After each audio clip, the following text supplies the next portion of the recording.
دوستو flying T V میں خوش آمدید۔ دوستو امور اوبلاست روس کے جنوب مشرقی حصے میں واقع ہے۔ اس کی سرحدیں جنوب میں چین اور شمال میں یہودی خود مختار علاقے اور خبرسک گرائی سے ملتی ہیں۔ دریائے امور جو چین کے ساتھ رشیا کی قدرتی سرحد بناتا ہے، امور اوبلاست اور خطے کے جغرافیے میں اہم کردار ادا کرتا ہے۔ امور اوبلاست کا کیپٹل سٹی بلاگوشینسک ہے اور یہ خطے کا ایک اہم ثقافتی، اقتصادی اور انتظامی مرکز ہے۔ اس خطے کی معیشت کا انحصار زراعت، جنگلات، کان کنی اور مینوفیکچرنگ سمیت کئی اہم شعبے شامل ہیں۔ یہ خطہ اپنی لکڑی کی پیداوار کے لیے جانا جاتا ہے۔ اس خطے میں سونا، کوئلہ اور لوہے سمیت کئی اہم معدنی وسائل موجود ہیں۔ ٹرانس سائبیرین ریلوے اس خطے سے گزرتی ہے، جو اسے روس اور چین کے درمیان سامان کی نقل و حمل کے لیے ایک اہم راہداری بناتی ہے۔ امور اپنی قدرتی خوبصورتی کے لیے جانا جاتا ہے، جس میں قدرتی مناظر، جنگلات اور دریائے امور شامل ہیں۔ یہ بیرونی سرگرمیوں جیسے پیدل سفر کرنا، ماہی گیری اور جنگلی حیات کے مشاہدے کے مواقع بھی فراہم کرتا ہے۔ امور اوبلاست میں مختلف نسلی گروہ آباد ہیں، جن میں روسی، یوکرینی، تاتار اور مقامی لوگ جیسے نانائی اور الچی شامل ہیں۔ امور کا علاقہ خطرے سے دوچار کئی جانوروں کی نسلوں کے لیے جانا جاتا ہے، خاص طور پر امور شیر اور امور چیتے کے لیے۔ امور چیتا ایک انتہائی خطرے سے دوچار تیندوے کی نسل ہے، جو جنوب مشرقی روس اور شمالی چین کے پرائموری علاقے سے تعلق رکھتی ہے۔ یہ دنیا کی نایاب ترین بلیوں میں سے ایک ہے، جسے سائبیرین ٹائیگر بھی کہا جاتا ہے۔ یہ شیر کی ایک بڑی ذیلی نسل ہے، جو بنیادی طور پر روس کے مشرقی علاقے اور شمال مشرقی چین میں پائی جاتی ہے۔ امور اوبلاست میں سیاحت کافی ترقی کر رہی ہے۔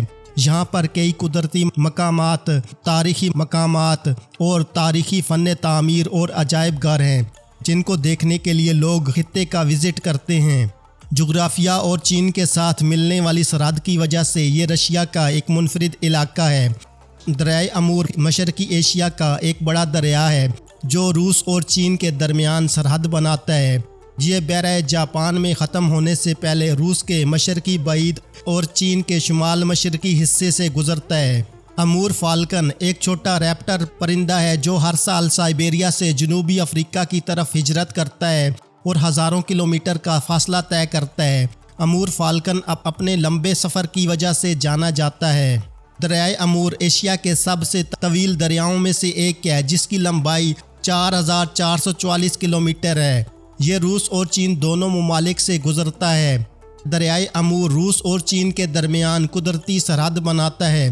اس سرحد کی تاریخی اور جغرافیائی طور پر کافی زیادہ اہمیت ہے۔ کئی شہر اور قصبے دریائے امور کے کنارے واقع ہیں۔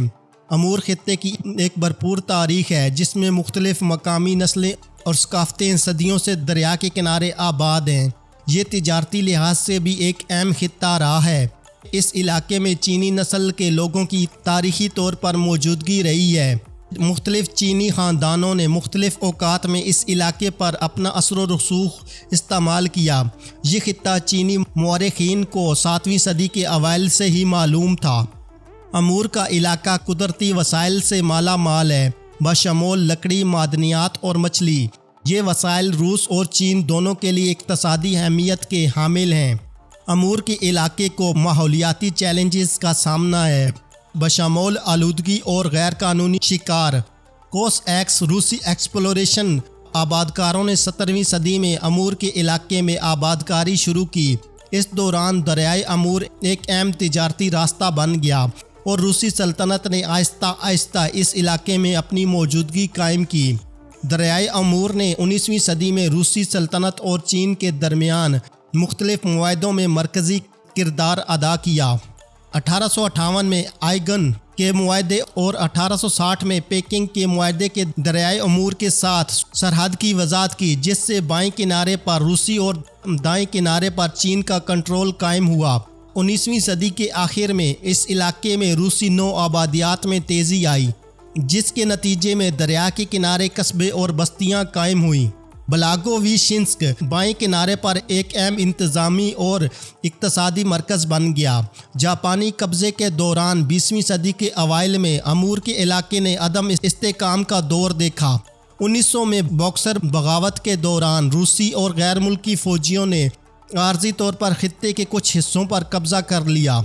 بعد میں روسی خانہ جنگی کے دوران ریڈ اور وائٹ آرمی کے درمیان جھڑپیں ہوئیں۔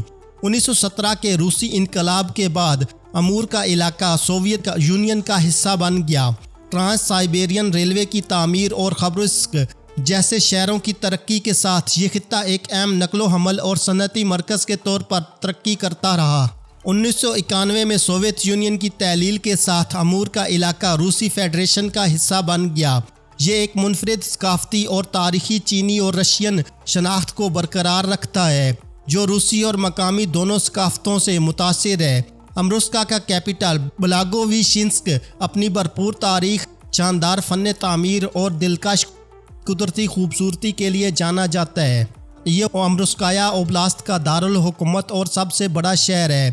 اس شہر کی بنیاد 1856 میں اسی جگہ پر رکھی گئی تھی۔ اس شہر کی مجموعی آبادی 2,20,000 افراد پر مشتمل ہے۔ اس خطے میں کئی نسلوں کے لوگ آباد ہیں، جن میں روسی، یوکرینی، چینی اور کوریائی شامل ہیں۔ امور میں سرد برفیلی سردیاں اور گرم مرطوب گرمیاں پائی جاتی ہیں۔ یہ خطہ اپنے خوبصورت فن تعمیر کے لیے جانا جاتا ہے۔ امور اوبلاست روسی آرتھوڈاکس گرجا گھروں کی شاندار مثالوں سے بھرا ہے۔ دریائے امور خطے کی معیشت اور نقل و حمل میں اہم کردار ادا کرتا ہے۔ بلاگوویشنسک ایک اہم دریائی بندرگاہ ہے جو روس اور چین کے درمیان تجارت اور سامان کی نقل و حمل کی حرکت میں اہم کردار ادا کرتی ہے۔ بلاگوویشنسک بیرونی شائقین کے لیے ایک مقبول مقام ہے۔ اس کے آس پاس کا علاقہ پیدل سفر، ماہی گیری، شکار اور کیمپنگ کے کئی مواقع فراہم کرتا ہے۔ خطے میں ایک اچھا ترقی یافتہ تعلیمی نظام ہے۔ امور میں کئی یونیورسٹیاں، کالجز اور تحقیقی ادارے موجود ہیں۔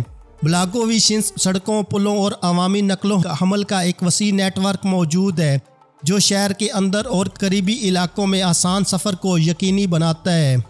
دوستو، آج کی میری یہ ویڈیو رشیا کے ایک خود مختار خطے امور کے بارے میں تھی۔ امید ہے کہ آپ کو یہ ویڈیو پسند آئی ہوگی۔ اس ویڈیو کو اپنے دوستوں کے ساتھ فیس بک، ٹویٹر اور واٹس ایپ پر شیئر کرنے کے علاوہ چینل پر نئے آنے والے سبھی دوستوں سے گزارش ہے کہ وہ یوٹیوب پر ہمارا چینل سبسکرائب کر لیں اور ساتھ دیا گیا گھنٹی کا بٹن دبا دیں تاکہ آپ کو ہماری آنے والی تمام ویڈیوز کے نوٹیفیکیشن ملتے رہیں۔ شکریہ۔